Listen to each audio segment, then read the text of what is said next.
heavily deploying officers for them to see their leadership out there with them. We're here at Peace-Step.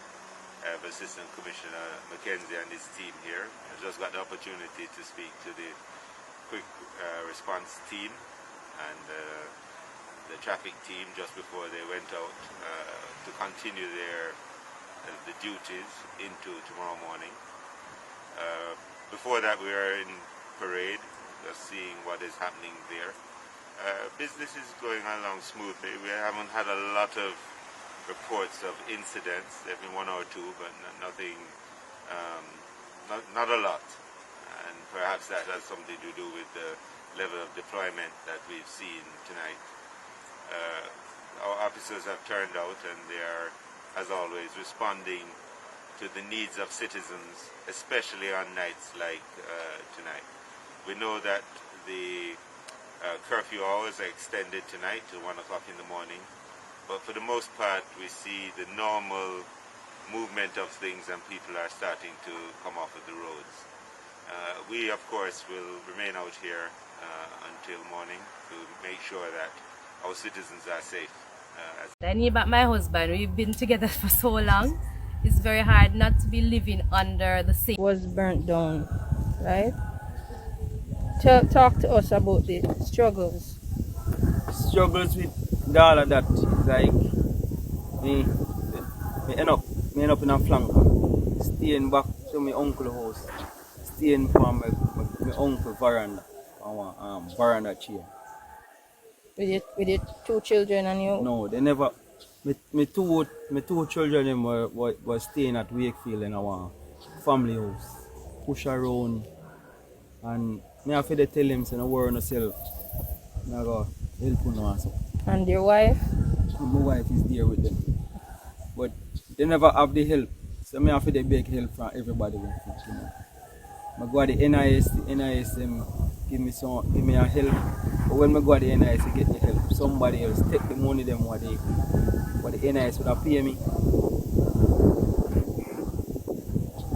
And when the NIS ask me say would they get any form of help from them, I say no, me not get the help. So then say to me say what is going on? So me I tell them say boy, me no know, we not get the help. So one day me they over here, and Andrew Ole's office called and they said to me that Mr. Barron, we get some information that your house had burned down. You get any form of help from NIS? And I tell them no. They send me back to NIS. I go down at NIS the Monday. I call down there. I go down there the Friday. And when I go down there, they say they can't find the documents then. That time we never know say one lady take the documents them and they take the money them. So we don't know what when they're going. So after that, they offer me two children bed. And from there, that's how everything start. Then they give me little help. Me have to beg to get little food. Me have to and then one day, some friend come here and say, yo, you see somebody burn up zinc them, what help you build one shed. So me just leave from Flanker and then come here. So this is where we stay. So only on weekends they are here with me. So them stay in the same place in Wakefield. Since 2019 when our house burned down, that's on June 24th, it's been very, very difficult because we have been together for over 16 years, married for 9 years, and since the incident we've been separated for almost 2 years, not living together. We have two children, Delano who is 15 and Elena who is 10 years. It's very hard on them because being that they have their father all their lives, living with their father all their lives, and being the fact that our house burned down, we lost everything. So it's been very hard on us, especially with the children, especially for Delano, the eldest.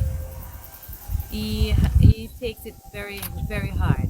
It affects him more than anything. It affects him in school, socially, emotionally, everything. Sometimes he's just spaced out. So being that we're not living together, he doesn't have his father to guide him and protect him. But that's what he wants. We want our family to be back together. We don't have a stable home. We don't live in a house. I stay with family members, and the children and I actually stay with family members. Jeffrey stay by himself. Sometimes weekend time, we come and stay with him. It's very hard being in the situation that we are in. The zinc place that we stay in is very difficult. Very difficult. There's not enough space. We try to make it work, but it's very hard on us. And living with family members is hard too, because sometimes to share the space is not, it's very inadequate. Because we use the children, especially they used to their own space, and being that they don't have any space now, it's been so difficult on them. We just want our family back together, living under one roof. The children have their father as a stable male figure in their life to guide them and protect them, and they need that, and I need that. I need back my husband. We've been together for so long. It's very hard not to be living under the same roof. We're not used to that, and because of this incident, it has taken a toll, a very hard toll on us. So we just want just to be back together. One lady called me from food and housing and come here. Then come here, then take picture. Then go in here, son, then take picture, and then take picture of the place. So we don't know what is going on up till now. But be honest with you, we just need to get somewhere to stay. Really, we need to just back together. Me build them a house, me give everybody a room. It was a 3-bedroom house, bathroom, kitchen and everything, and storeroom. Me have a business, me have 2 businesses in the run. Camera company I run, and me have a sound company I run. Are you currently employed? Yeah, me employ with a print shop at Jarrett Street right now. Just since about a month ago. Just that way. The reason why I take that job, the work simple. I mean, I have to lift up no load, nothing heavy. Is it difficult for you to lift? If you lift up anything, me feel the pain. So I have to take medication every day. I take Voltaren every day. I have a Voltaren cream I have to use every day. I feel pain every minute, every second. Even now I talk to you, I feel pain. But I'm supposed to do a surgery. But it's true, I don't really live nowhere. I can't just, I now have the help to help me. And I just one inch from my spine. So I can't do the surgery. I mean, I have the money. I 150 for the surgery. 154 US? 1,000 Jamaican. I have the money, and I'm afraid to go do it because I don't know if it go cripple me or anything. So I just know I'm going to do it. But the doctor say up to me if I can live with the pain. If you were to get help to do the surgery, would you do it? I'm not sure. I not trust. I believe him. I not really trust that. I not really trust it. But me call him. I have to just live with the pain. My 15-year-old son Delano, being that he witnessed the house burnt down, he lost everything. He loves animals, and he lost his animals in the fire also. So he lost everything. Everything. So it makes his mind, sometimes he just sits and talk to himself, and some thoughts that he's having and things that he's saying to himself is not nice, it's not pretty. Because sometimes you will hear him saying, Mommy, say if they name burn down with us, I would have to sleep on the floor, I they have my house, I have my bed, I more comfortable. And sometimes you hear him talking about revenge. Revenge. That's what is in his heart, revenge. And honestly to God, I don't want him to grow up with a revengeful heart. I don't want him to grow like that, because I know that if he grows with a revengeful heart, it's going to be very hard. Because he doesn't talk. Delano don't talk any at all. He's a very quiet person. And being that he's very quiet, you don't know what he's going through You don't know what is going on in his mind, but sometimes you could hear him talk about things that he would want to do back to the persons who burned down the house, basically. So it has a psychological effect on Effect on him. him, yes. And then it affected him in schoolwork a lot. He started St. James I the same year the house burned down. Delano, when the house burned down, Delano, he was my rock. Honestly, he was my rock because I am diabetic. And when the house burned down, that nail went up in my foot bottom. I couldn't walk for about 2 months. I was told by doctors that I would have lost my foot.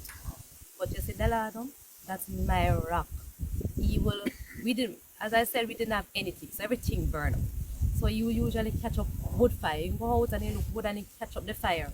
And he cook for me and his sister to eat because I couldn't move around. So you see, he is the one that I most focus on because he's my rock. And being that I don't want him to grow up with a revengeful heart, with revenge in his heart, when he started high school, he was very spaced out. As I said, he doesn't talk to people, but he was very spaced out. He would sit in class and he's like, his mind is nowhere on his schoolwork. He's just spaced out. What about your daughter?